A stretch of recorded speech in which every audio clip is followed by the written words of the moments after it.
Comme nous l'avons annoncé dans la vidéo précédente, nous poursuivons notre présentation des maladies mentales les plus courantes. Nous te rappelons que cette vidéo n'a pas pour but de pointer ou de ridiculiser qui que ce soit. Elle n'a qu'un but informatif. Allons-y. Le trouble bipolaire.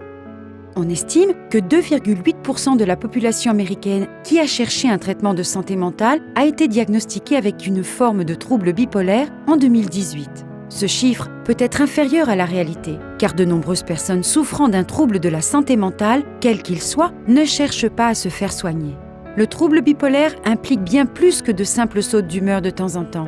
Premièrement, les personnes diagnostiquées comme souffrant de troubles bipolaires ne peuvent pas contrôler complètement leurs sautes d'humeur. Et deuxièmement, ces sautes d'humeur vont de la manie, qui consiste à se sentir super heureux ou invincible, à faire des choses folles et spontanées, à se sentir grandiose et avoir des pensées rapides ou irréalistes, à des épisodes extrêmes de dépression, jusqu'à un juste milieu entre ces extrêmes qui serait l'hypomanie.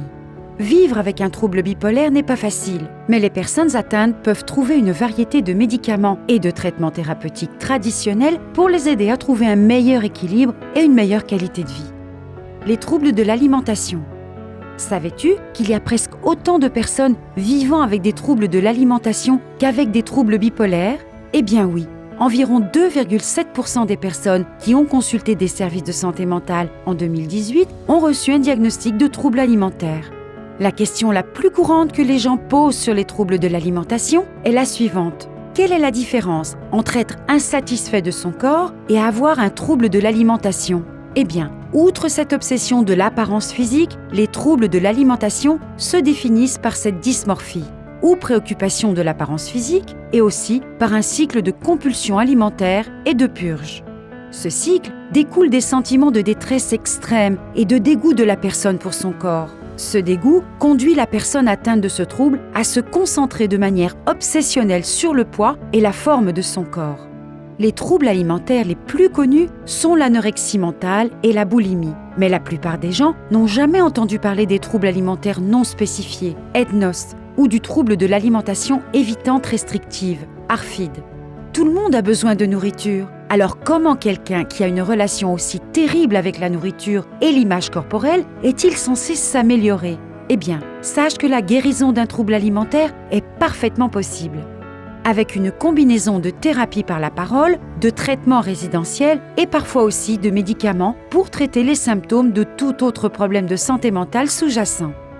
Le trouble obsessionnel compulsif. Si le trouble obsessionnel compulsif, en abrégé TOC, est un type de trouble anxieux, pourquoi l'inclure ici au numéro 8 ? Car, selon les experts, 2,3% des personnes peuvent être diagnostiquées avec un TOC au cours de leur vie. Quelle est la première chose qui te vient à l'esprit lorsque tu penses à une personne souffrant de TOC ? Peux-tu imaginer, par exemple, une personne qui ne supporte pas les microbes et qui est constamment en train de se laver et d'éviter tout contact ? Peut-être une personne qui tourne la poignée de porte 27 fois avant de pouvoir quitter la maison. Le stéréotype commun d'une personne diagnostiquée avec un TOC est celui d'une personne obsédée par la propreté ou le comptage à un degré presque comique. Mais ce n'est pas tout. La réalité des TOC comprend une combinaison d'anxiété, de pensées rigides et un sentiment d'isolement des autres. Les personnes diagnostiquées avec ce trouble souffrent de pensées récurrentes qu'elles ne peuvent pas contrôler, que l'on appelle des obsessions. Ces obsessions peuvent concerner des choses comme le nettoyage ou la comptabilité, mais aussi la vérification et la double vérification ou l'idée persistante que l'on sera puni pour avoir été pécheur. Remarque, le fait d'avoir des obsessions est différent du fait d'avoir le sens du détail ou d'être un peu perfectionniste, car les personnes qui souffrent d'obsessions associées à des TOC éprouvent une anxiété paralysante précisément à cause de ces pensées qu'elles sont incapables de contrôler. Les compulsions sont les actions intenses et récurrentes, comme le nettoyage et le lavage des mains, le rangement continuel ou l'accumulation, que les personnes utilisent pour faire face à une anxiété écrasante et à une pensée rigide. Que peut donc faire une personne atteinte de ce trouble ? Bien qu'il n'y ait pas de remède pour les TOC, une combinaison de thérapies médicales, comportementales et par la parole les aidera à gérer efficacement leurs symptômes. Le trouble du spectre de l'autisme. Ces dernières années, nous avons de plus en plus entendu parler des troubles du spectre de l'autisme ou TSA. En effet, environ 1,2% des enfants, soit un enfant sur 59, recevront un diagnostic de TSA au cours de l'année prochaine. Et même si l'autisme n'est pas à proprement parler une maladie mentale, mais une affection divergente, nous l'incluons dans cette liste car il est de plus en plus diagnostiqué et connu. Il commence souvent dès l'enfance, mais de nombreuses personnes ne sont pas diagnostiquées avant l'adolescence ou l'âge adulte. Le TSA se caractérise par une altération significative des interactions sociales, de l'apprentissage et de la communication. Les personnes atteintes de cette condition peuvent sembler excentriques ou peu émotives aux yeux des autres, car elles ne comprennent pas les signaux sociaux normaux. Certains de ces comportements les font paraître isolés dans leur propre monde, avec des pensées ou des comportements répétitifs, des intérêts restreints, un mauvais contact visuel et des difficultés à communiquer avec les autres, au point que leur fonctionnement normal en société semble très limité. Les traitements les plus courants du TSA sont les cours d'éducation spécialisée, l'analyse comportementale appliquée, l'ergothérapie, l'orthophonie, la gestion du comportement et parfois les médicaments. La schizophrénie et les troubles psychotiques. Savais-tu que 3 personnes sur 100 présenteront des symptômes de psychose au cours de leur vie?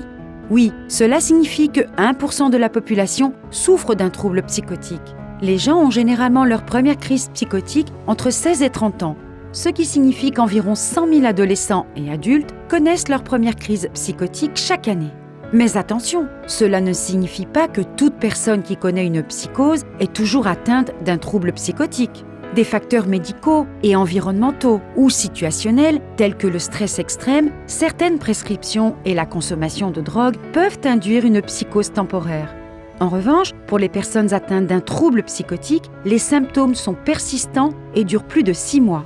Mais alors, qu'est-ce qu'une psychose? Une personne souffrant de psychose présente des perturbations ou des troubles de sa réalité qui se manifestent par des comportements tels que des délires religieux, des hallucinations audiovisuelles ou tactiles, des sentiments de paranoïa ou de persécution et des pensées ou des discours désorganisés et décousus. La schizophrénie est le trouble psychotique le plus courant. Mais il en existe d'autres. Dans tous les cas, avoir un trouble psychotique peut ressembler à une torture. Mais ce n'est pas une fatalité.